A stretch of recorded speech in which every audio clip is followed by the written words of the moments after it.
आज घरच्या घरी अंगूर मलाई कशी करायची हे आपण इथे बघणार आहोत। त्यासाठी मी इथे अमूलचं पनीर घेतलेलं आहे। फ्रेश असं पनीर आहे। 200 ग्रॅम पनीर आपण इथे वापरणार आहोत। ते अशा पद्धतीने बारीक किसणीवरती आपण किसून घेणार आहोत।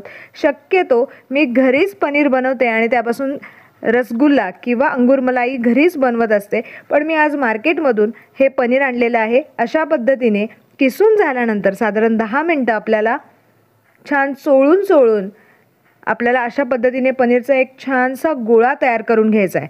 गोळा जेव्हा व्हायला सुरुवात होते, सॉफ्ट व्हायला पनीर सुरुवात होतं, तेव्हा आपलं रसगुल्ले खूप छान होतात। आता इथे बाइंडिंगसाठी मी काहीच घातलेलं नाहीये, फक्त पनीरचे हे रसगुल्ले करणार आहे। तुम्हाला हवं असेल तर तुम्ही 1 चमचाभर कॉर्नफ्लॉवर किंवा 1 चमचाभर मैदा यामध्ये घालू शकता।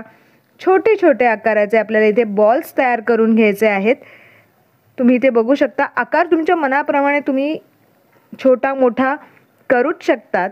इथे मी अंगूर मलाई करणार आहे, त्यामुळे सर्व पनीरचे अशा पद्धतीने मी छोटे छोटे गोळे तयार करून घेतलेले आहेत। खूपच सुंदर दिसतायत। आहा, मस्त झालेत। आता आपण याचं सिरप तयार करणार आहोत साखरेचं।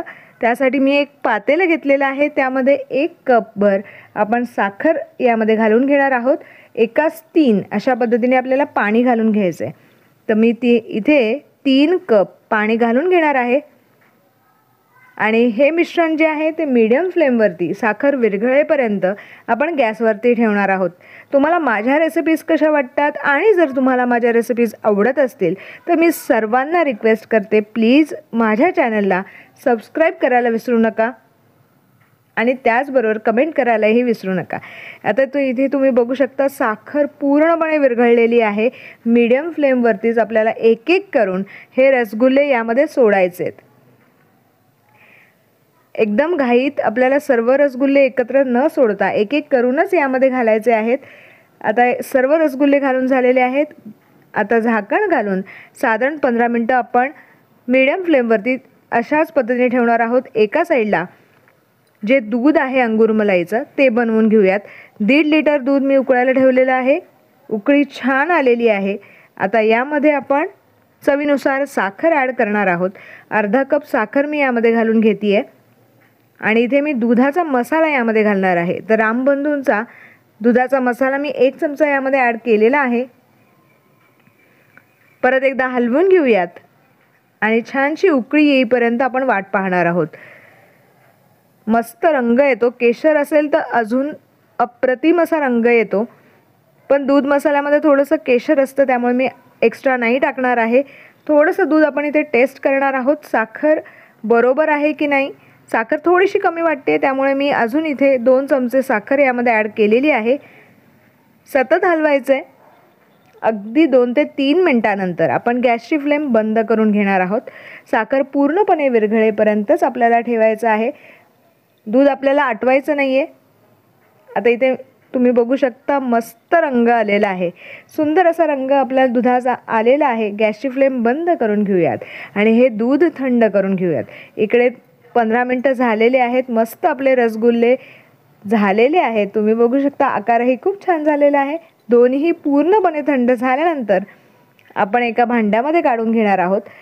आता तुम्हाला मी दाखवतेय, खूप सुंदर असे हे रसगुल्ले झालेत। आतपर्यंत रस मुरलेला आहे। खूप सॉफ्ट असे हे रसगुल्ले अगदी घरच्या घरी कमीत कमी वेळामध्ये तुम्ही बनवू शकता। आता सर्व रस अशा पद्धतीने काढून घ्यायचा आहे। हा पदार्थ सगळ्यांना नक्कीच आवडतो आणि अगदी मोजक्या साहित्यात तुम्ही घरच्या घरी नक्कीच बनवू शकता। ही रेसिपी कशी वाटली कमेंट करून सांगायला विसरू नका। त्याचबरोबर माझ्या चॅनलवरती नवीन असाल, सर्वात पहिल्यांदाच व्हिडिओ बघताय तर जरूर लाईक करा, शेअर करा आणि सबस्क्राईब करायला अजिबात विसरू नका। तर मी अशा पद्धतीने रसगुल्ले एका भांड्यामध्ये काढून घेते। पटापट आपल्याला रसमलाई किंवा अंगूर मलाई खायची आहे।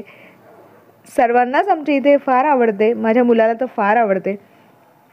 थंड झाल्यानंतरच आपल्याला हे दोन्ही एकत्र करून घ्यायचं आहे। दूधही खूप छान झालेलं आहे। सर्व रसगुल्ले ह्यावरती मस्तपैकी तरंगतात। अजून मी यामध्ये ॲड करते आणि हे आपल्याला फ्रीजमध्ये स्टोअर करायचं आहे। थंड झाल्यानंतरच सर्व करायचं आहे। सजावटीसाठी आपण यावरती थोडेसे बदाम, थोडेसे पिस्ता मी इथे घालून घेतलेलं आहे आणि काही ड्राय अशा गुलाबाच्या पाकळ्या मी यामध्ये घालणार आहे. खूप अप्रतिम अशी मस्त टेस्टी अशी ही अंगूर मलाई बनते. तुम्हाला कशी वाटली कमेंट करून सांगायला विसरू नका. थंडगार सर्व करायची आहे, नक्की सर्वांना आवडेल. माझ्याकडून कोणत्या कोणत्या रेसिपीज हव्या आहेत तेही मला कमेंट करून सांगायला विसरू नका. Thank you for watching my video.